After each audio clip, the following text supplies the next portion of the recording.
后，我们冷水下锅焯去血水，加入2片姜，烧水料酒去腥。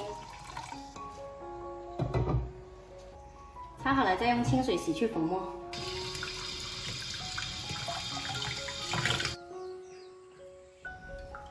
然后我们再来切一根苦瓜。夏天还是要多吃些苦瓜的，比较清凉。去软之后呢，切成大块。再来烧开一锅水，加入1勺盐，把苦瓜倒进来，焯它几秒钟，焯去它的苦味。焯好之后，直接放到砂锅里。接着加入泡发的黄豆，再加入适量开水。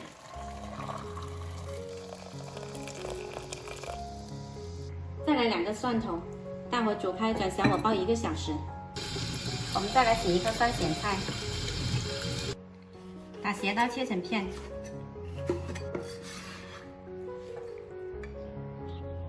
很多朋友问我煲汤或者煲粥为什么不会溢锅？因为我用的这款锅呢，锅沿是加厚加高的，所以呢，它这里有一个防溢锅的功能。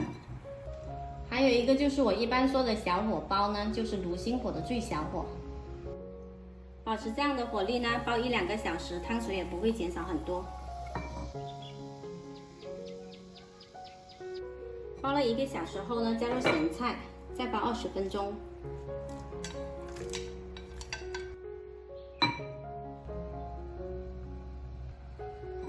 苦瓜汤煲好了，我们再来点盐调一下味。